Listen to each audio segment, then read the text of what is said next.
If I could ask everybody to, let's go ahead and get started with the Transportation, Highway Safety, and Policy Subcommittee. So the clerk's staff has kindly put the names up, and so hopefully everybody can get into your appropriate location. We have 3 bills on our docket today, and we do have one of the patrons here, so what I'll do is I'll ask the clerk to go ahead and open the roll so that we can take attendance. Yes, hold on. Oh, God. All right.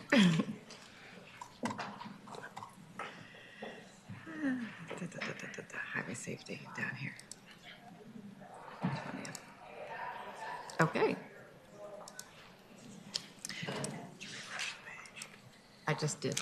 All right, if everyone could just mark their attendance on the voting board. Thank you. Okay, thank you very much. We have a quorum present. And so what we're going to do is we're going to go ahead, because we do have one of the patrons here, we have Senator Obenshain, so we're going to go ahead and start with his legislation. And then the clerk is notifying the other patrons that we are ready to start. And so what we'll do is we'll start with Senator Obenshain, and then we will briefly go at ease while we wait for the other patrons to arrive. So Senator Obenshain, if you can tell us about Senate Bill 572. Very complicated bill. Every vehicle in Virginia, except school buses, can be 102 inches wide. School buses are allowed to be 100 inches wide. There are school buses being marketed now in other areas of the country that are 102 inches wide. We have localities in Virginia that are trying to buy these, including some Northern Virginia localities. This additional wheelbase is being used in electric school buses, so this is my green energy bill of the year. And it's my understanding that Virginia State Police, Department of Education have no concerns about this. Wider wheelbase, among other things, makes the vehicles more stable, not less stable. So that's what the bill does. All right, thank you, Senator Obenshain. Are there any questions from members of the subcommittee? All right, thank you, Senator Obenshain. Is there anyone here in the audience who would like to speak in favor of the legislation? Okay, I believe that we do have one individual, so come on up and just identify who you are and the organization that you're with.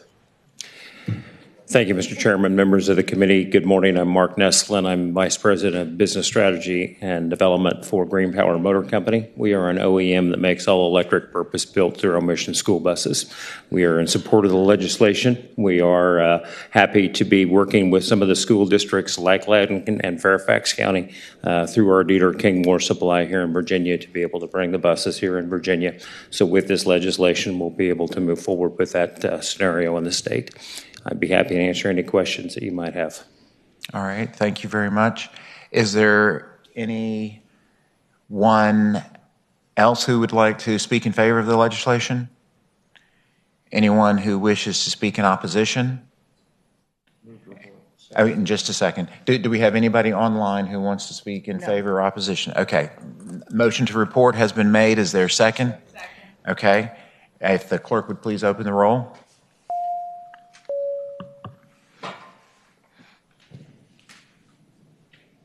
And if the clerk could close the roll, and Senator Obenshain, your bill reports 8-0 to the full committee. Thank you very much for being here, and have a good rest of your day. Mr. Chairman, I appreciate your many courtesies, and I wish you a great day. Thank you. All right, do we have any of the other patrons here? We're looking for Senator Reeves and Senator Boysko.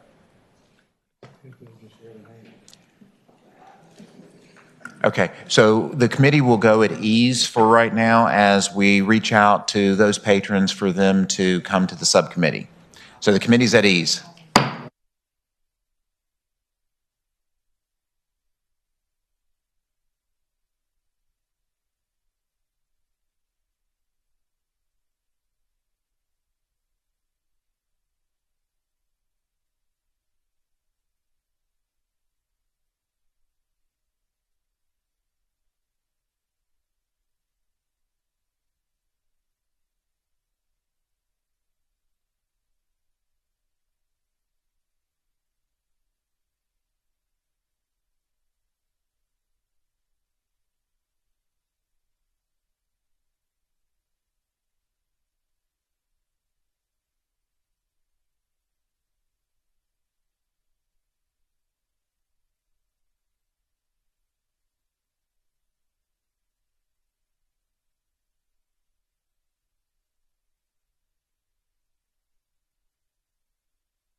Committee will come to order. Because both of these pieces of legislation came out of the Senate uncontested and there appears to be no issues with anyone here on the subcommittee, we're going to go ahead and proceed with these. And so what I'm going to do is here's Senator Boysko. We were going to proceed without you, but you're here, so you can go next with Senate Bill 158. Thank you so much, Mr. Chair. Chair Reed and members of the subcommittee, today I bring you SB 158. It is a small technical amendment to make clear that the authority of the Northern Virginia Transportation Authority as a group is the one who appoints the 6 members to the Technical Advisory Committee. The chairman and the Commonwealth Transportation Board still make 3 appointments. So legal counsel for the authority felt the existing language was not clear, that the appointment authority had for the 6 members as a group. The Technical Advisory Committee is a statutorily required committee and an important part of NVTA planning, project development, and funding strategy activities. There is no fiscal impact, and Tracy Baynard is here to answer any questions on behalf of NVTA if you do have any questions. All right, thank you, Senator Boysko. So are there any questions from the committee? There appears to be none. Is there anyone here who wishes to speak in favor of the legislation?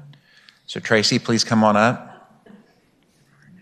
Good morning, Mr. Chairman, members of the subcommittee. Tracy Baynard with McGuire Woods Consulting, representing the Northern Virginia Transportation Authority. Senator Boysko explained it perfectly.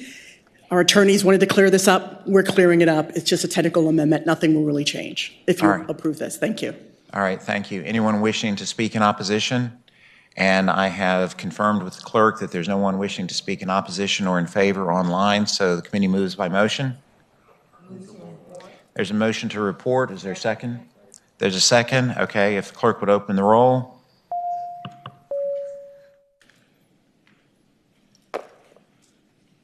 Okay, thank you very much, Senator Boysko. Your bill passes 8-0, and the clerk can close the roll. Thank you.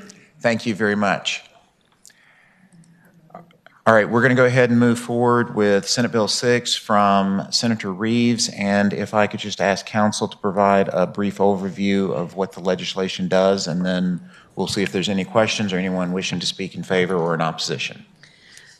Yes, Mr. Chairman. SB 6, Chief Patron Senator Reeves, would authorize that a person whose driver's license has been revoked for multiple convictions of DUI may file a petition for the issuance of a restricted driver's license to go to and from work without having to wait the 3 years, which is currently required if that person has completed a specialty docket court, which would be like a veterans treatment or a drug treatment court.